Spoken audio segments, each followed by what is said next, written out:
In a city where shadows once danced and played, a silent transformation began. Every dark corner, every gentle shade, and the comforting silhouettes of ancient trees started to vanish, leaving a world exposed. Then, one morning, the citizens of Ethel awoke to a world fundamentally altered. The sun hung in the sky, casting no darkness, no shade. The city was simply, blindingly bright, stripped of all its hidden depths. At first, there was absolute celebration.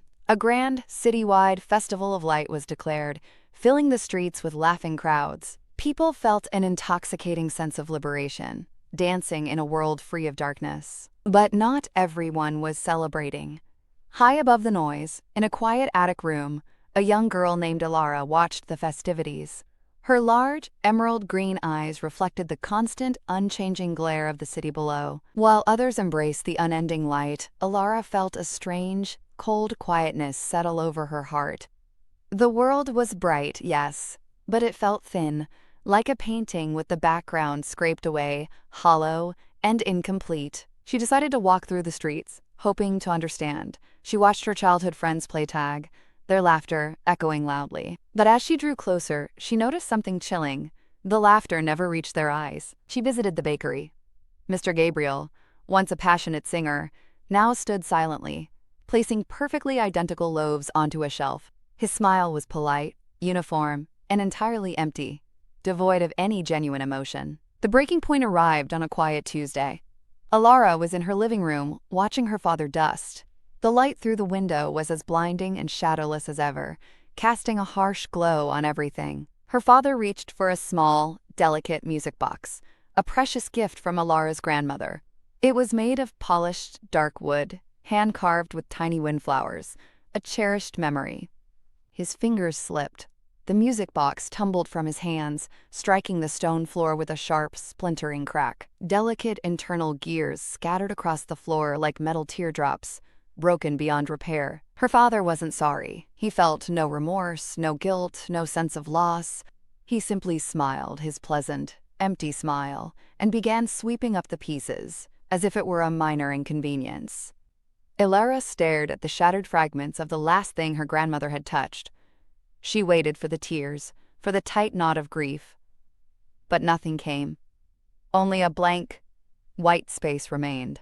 In that terrifying, silent moment, the true cost of this shadowless world became chillingly clear. The shadows had taken more than just dark spaces. They had taken everything the people of Ethel held deep inside. From that day on, Elara had a quiet, desperate mission.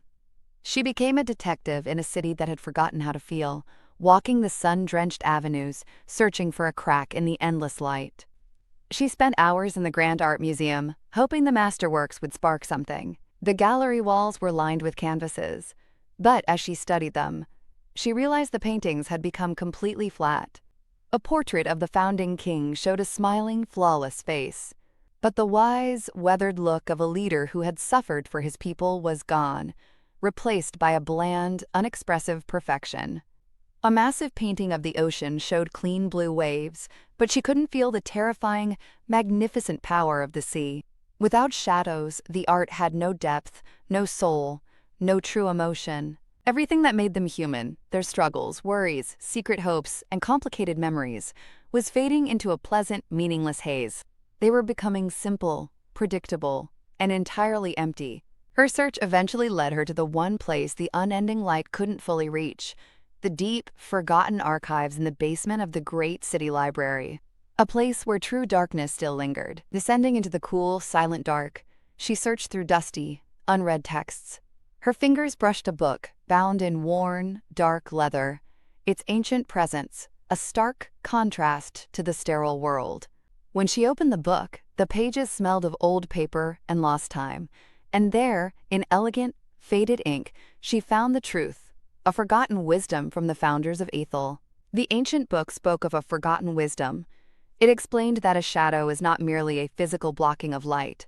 It is a vessel, a sacred keeper of the unseen self, holding profound meaning. Elara read aloud, "The shadow holds our fears, our mistakes, and our deepest sorrows, but it is also the cradle of our courage, the keeper of our memories, and our capacity for true, selfless love." It all became clear. The city hadn't freed itself from darkness, it had thrown away its depth. It had traded the rich, beautiful complexity of human experience for a comfortable, hollow dream. She knew what she had to do.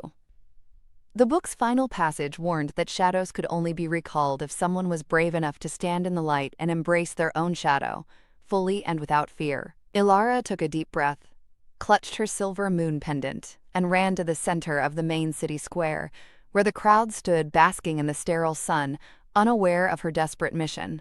She closed her eyes, not trying to summon a happy memory.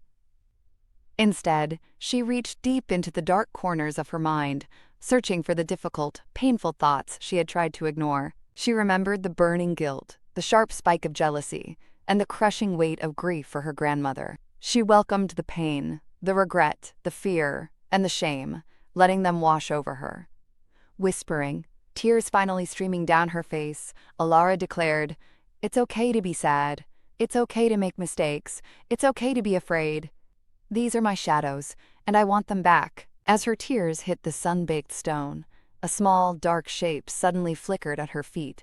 It stretched, deepened, and took form, a vibrant, living silhouette. Her shadow had returned. From her feet, a cool, gentle wave of darkness rippled across the square. The harsh glare softened. Shadows rushed back under benches, along walls, and finally, back to the feet of the people. All at once, the townspeople gasped. The baker fell to his knees, tears streaming down his face as he remembered. Friends looked at each other, their eyes filling with genuine, complex recognition. The city wept, laughed, apologized, and forgave. The full, beautiful spectrum of human emotion returned, painting Athel in colors it hadn't seen in years, bringing back its lost soul. Elara learned a profound truth that day. Our shadows, our flaws, fears, and sorrows are not weaknesses. They are the beautiful, necessary darkness that makes our light shine so brightly, giving life meaning. The city of Athel thrived once more, no longer hiding from its own depth. If Elara's journey resonated with your spirit, join our quest for more tales. Like and subscribe to uncover further mysteries.